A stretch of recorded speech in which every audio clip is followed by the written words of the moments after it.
Hello and welcome back to LTC Heroes Live by Experience Care. My name is Peter Murphy Lewis. I'm your host. I'm excited because I am at LeadingAge Nebraska 2023. It's my first time in Kearney, Nebraska, Wow. and I'm talking to Dr. Julie Masters. She's a professor of gerontology. Look at that. Well done. Of University of Nebraska. Dr. Julie, welcome to the program. Oh, Peter, thank you so much, and welcome to Nebraska, and especially welcome to Kearney, the Thanks. home of the Sandhill Cranes. I know, we were just talking about that before we went live, and you said that, and when I was driving around town, I think I was probably a little bit nervous to get started today, so I didn't appreciate their beauty, but tomorrow I'll go back. Thank you for doing that. 500 to 600,000 Sandhill Cranes come to Nebraska every year, and this is really it's a phenomena that's seen no other place in the world. I don't know why the Cranes came to LeadingAge Nebraska, but I want to know why you came to LeadingAge Nebraska. Well, I think the Cranes are just so smart about what long-term care can mean and the potential, and that's why they're here, and that's why I'm here. It's about the potential and to think about aging in a different way, particularly coming out of a global pandemic where we tended to lump all older people together, and now what we're saying is, wait a second, there are different ways that we can provide support and care for people as they age. Now, you're speaking in about an hour and a half about what's the title and what's the hypothesis or the premise? Well, so it's future statistics of aging adults and particularly thinking about long-term care. And so what I'm going to talk about is the aging experience, not only at the local level, meaning in the state of Nebraska, but at the national level, but then also globally, because this aging experience is happening all over the world. And even in countries, Peter, it's interesting, even in countries that are developing, countries that you wouldn't expect, they're also experiencing the growth in their aging population. So no better time to be thinking about it but now. My next question is just off the cuff, so forgive me if it's a little bit broken. I sense that there's so much negative news in the last 5 years. Right.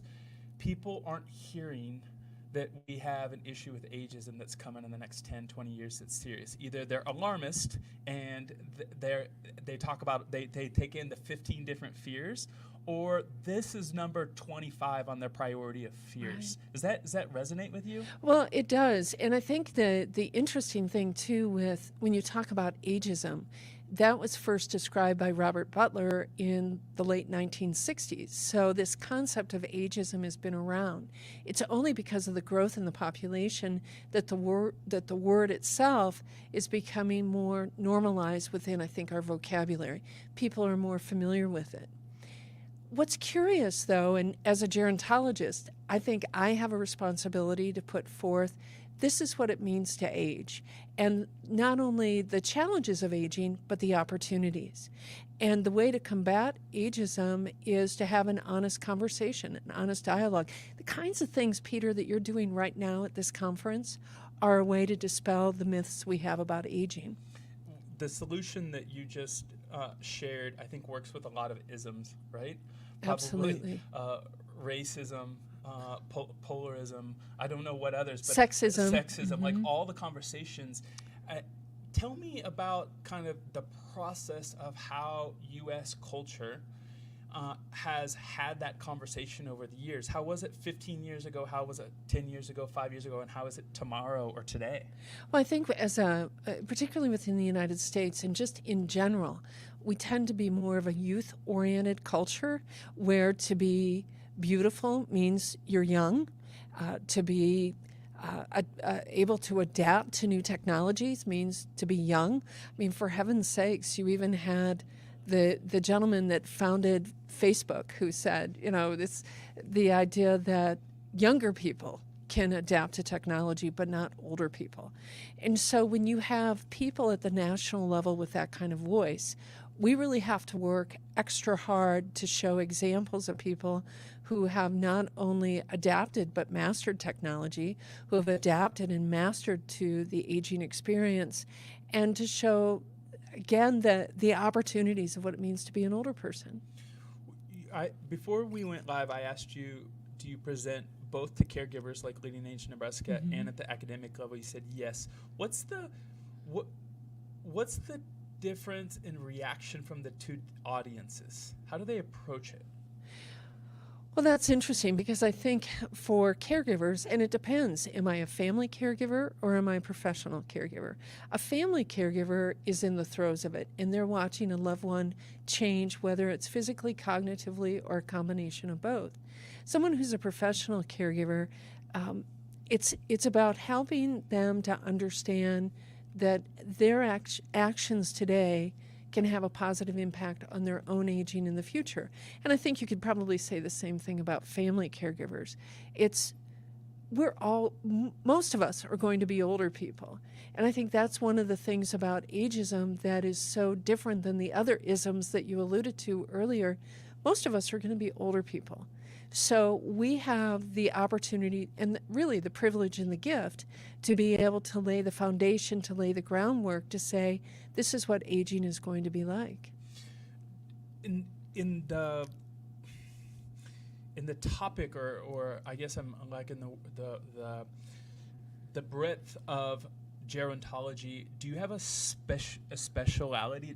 What's the word I'm looking for? A specialty. Thank you. So gerontology is the study of the physical, psychological, social, and aspects of aging, but it also includes the environment. So living spaces. What are we doing to create spaces that support people as they age?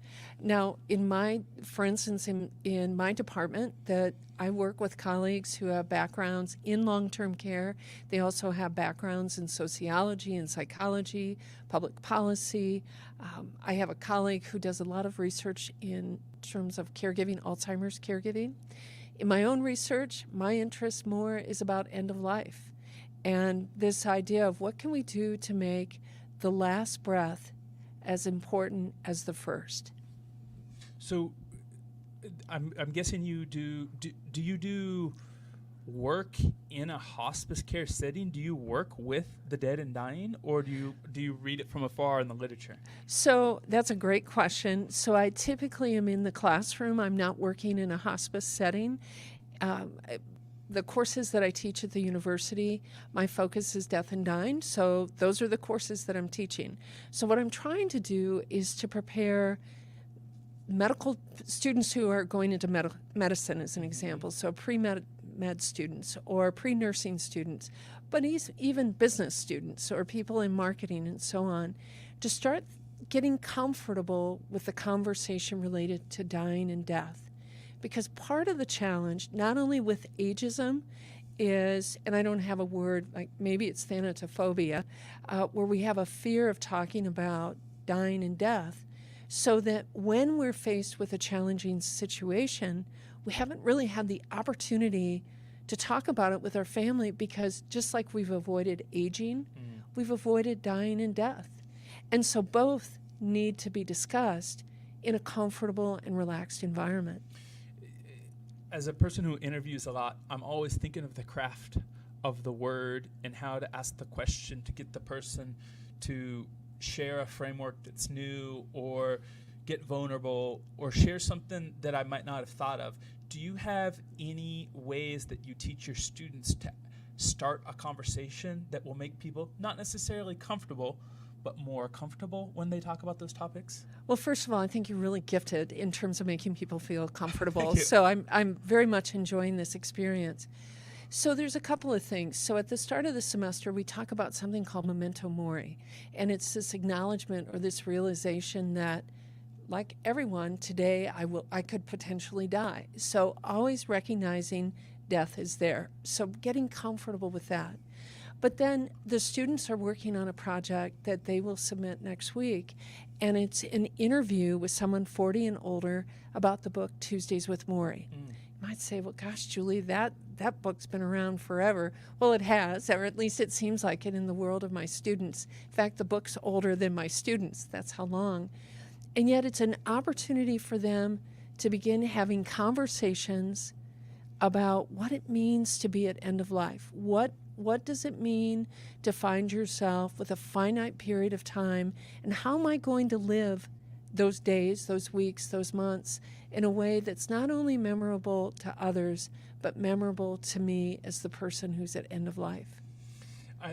I'm glad you mentioned Tuesdays with Maury. I haven't thought about it in quite some time, and you and I were chatting about books beforehand. Tuesdays with Maury was so important for me. I received it as a gift, I want to say in 2000 or 2001, from my girlfriend at the time, and she wrote handwritten notes through the entire book. Wow. And Okay. one of the best gifts I've ever received because it helped me understand her. You What bet. other books stand out for you of, like say there's a CNA who listens to this, or there's an MDS coordinator who says, wow, I've always been interested in long-term care. I work there, but now I kind of like the way that Dr. Julie's approaching it. Where should they start? Well, I think one of those standard books that has become is Atul Gawande's Being Mortal, and an assessment of what the healthcare system is like today for people as they age. Of course, there's other books that I think John Leland's book, Happiness is a Choice You Make, where he did interviews with, which I think you might enjoy, interviews with people that are 85 years of age and older. It's just a fascinating read. But then in my class, in the kinds of books that I have students read, they read everything from Elie Wiesel's book, Night, and then his final book, Open Heart, to the graduate course that I teach with doctoral students, master's students, including Viktor Frankl's book, Man's Search for Meaning. By the way, reading it is more relevant today than it was 5 years ago or 10 years ago, so I would recommend that particular book. So I think there's a variety of books. Paul Kalanithi's book, When Breath Becomes Air, of a neurosurgeon who was faced with stage 4 lung cancer and his response to that. So I think when you can read books that give you the chance to think, okay, what does this mean for me in my life, and how can I apply that? Another example would be Ira Byock's book, and there's a couple, and we were talking about one of his books, The 4 Things That Matter Most, that what he discovered for people at end of life was it wasn't how much money do I have, how many cars or boats or homes or things, but it was more about the 4 things: please forgive me, I forgive you, thank you, and I love you. Think about how powerful. He also wrote a book that, in fact, I was talking about it in class with the students today, and it's called The Best Care Possible. And when we think about end of life, instead of saying, do you want hospice care? That might make people nervous, or they might immediately recoil and say, that's not for me. But if you approach it with, in your mind, Peter, what would be the best care possible? What in your mind would bring you comfort and support? Then people approach it very differently. And that's what we're trying to do. All my colleagues in the Department of Gerontology and Omaha and Lincoln are trying to do, of encouraging our students to think about life and living in a different way. I love the list of books. I'm usually reading 2 or 3 at one time. So now you've just added, I think, 7. I've only heard of 3 out of the 10 you mentioned. Love it. I have a simpler version of the cool things that you've been talking about. There's an app that I bought on my phone probably 3 years ago, and it's one of the few apps that I allow to have notifications, and it's called Croak. Have you heard of it? No, but it sounds wonderful. I think it costs 99 cents, and you have to listen to the podcast or read a book about the guy who founded it. And it's his life was changed when he realized he started to think about mortality, and his life got tremendously better. So he created an app that sends you 5 notifications every single day, different quotes that you're going to die. And every single day. It's like memento mori, isn't it? Yes. 5 times every single day I read this beautiful quote that reminds me I'm going to die, and it makes me appreciate the next hour until the next notification. What's your favorite quote so far? I'm really bad at remembering quotes, but we'll open it afterwards, and I'll show you what's okay. waiting for me. I look forward to that. Thank you. I got an odd question for you, and it's I'll tell you where it comes from, because I think you like origins of stories. I was watching a documentary yesterday with my 6-year-old son about cats, and it starts off by saying we don't know very much about cats. We know a lot about dogs. What parts of gerontology do we not know about much because we haven't studied it, or we haven't had access to it, or we're just now developing in that area? Where's the evolution of your world going 5 years from now? Well, that's a great question. First of all, let me just say that being a dad, you have the best job in the world. As a teacher, I have the second best job. You have the best job, so congratulations. You know, I think we still have a long way to go in terms of our understanding of the aging experience. I mean, we have some understanding, but research up to this point has been somewhat limited in the sense that for instance, when I studied gerontology 100 years ago, it was more of white male and his perspective on the world, or who was most likely to be in a nursing home, but a white female who was widowed, who was probably 75 years of age and older, who had multiple chronic conditions. But today, when we think about long-term care and who we would expect to see, we might still see some of those same people, but we're also seeing, as our population becomes more diverse in the U.S., we're starting to see that as well in the long-term care setting. So I think giving voice to people who have not had voice in the past is key. That's some of the research we've been doing, particularly as it relates to COVID-19. Giving voice to people who, because of life circumstances, haven't had a chance to participate in research, but giving them the opportunity to do so today. I want to go to what you're presenting in about an hour. What surprises you about your work? Like, what are you going to present today that 5 years ago you either weren't able to predict or you hadn't thought about, and today it either makes you smile, like this is beautiful what I'm talking about here, or this is way more concerning today than I thought it was going to be 5 years ago? That's a great question. So I think what's concerning to me is that we are still somewhat burying our head in the sand to think that aging is something that's way off in the future. But there was an interesting story on NPR about the Republic of Korea, and that South Korea now has the lowest fertility rate of any country in the world.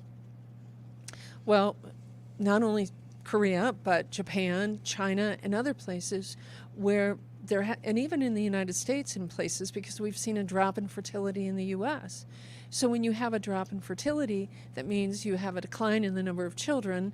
When you have a decline in the number of children, who will be your future workforce? Who will be there to provide support to people as they age? So those things concern me on the one hand. On the other hand, though, I also look at this tremendous bounty of aging adults who can give us a different perspective of what it means to live and to thrive post age 65, 75, 85, 95, and 100. And what can we draw from those experiences? What's the most interesting question or reaction you've received from a caregiver when they hear you present, or they come up to you afterwards and you're like, oh, that's an interesting way. I hadn't thought of it that way, or the way that you the way that you presented someone impacted them so much they decided that they wanted to do something differently? So when you talk about a caregiver and you're talking about more professional caregivers, I think, and again, as a gerontologist, my responsibility is to walk in the door and be enthused, excited about working with aging. And I think when I give presentations about the aging experience, that oftentimes is what people will say at the end is, I hadn't thought I could get excited about aging, but you've got me excited about you. You've got me thinking about, here's a path that I could take. And again, I'm an educator at a university, so we want students, but here's a path that as a CNA or a med aid or something of that sort that I can take to further my education, to blossom in terms of my career or vocation of working with older adults. I feel like you've definitely achieved that in this interview today. You've shown Back at you. Enthused, and right. You've also made me more interested in it. Who made you interested? Who is your mentor that made you fall in love with this career, with this world? Wow, that's a great question. In fact, all your questions are great. I keep saying that, but you ask really good questions. Well, I think personally, certainly my grandparents. I had one grandmother who drove and had gone to college as a young woman in 1918 and survived the influenza pandemic. And then I had another grandmother who didn't drive, took the bus everywhere, and was a hairdresser and a seamstress. So they showed me just how different aging could be. And then taking a course my senior year as an undergrad at the University of Nebraska, Omaha, on the survey of aging and death. As a psych major, I thought, this is what I need to do. And the rest is history. As we wrap up here, Dr. Julie, is there anything I haven't asked you that you would like to share? Or do you have any parting words of someone who hears this for the first time and says, oh, this is cool. What should I do next? Well, I think if someone wants to pursue an education in gerontology, on the UN Omaha website, unomaha.edu, we have a database of all the programs across the United States that are gerontology programs, so that people can see, here's where I could get an associate's degree or a bachelor's degree or a master's or a PhD in gerontology, which is somewhat new. So to go to the UN Omaha website, or even to the UNL website, it's gerontology.unl.edu, and just do a search for gerontology database, and that will be the start to your future. It was wonderful. Thank you so much for joining on LTC Heroes. It was a pleasure, Dr. Julie. Peter, thank you. You're a good soul.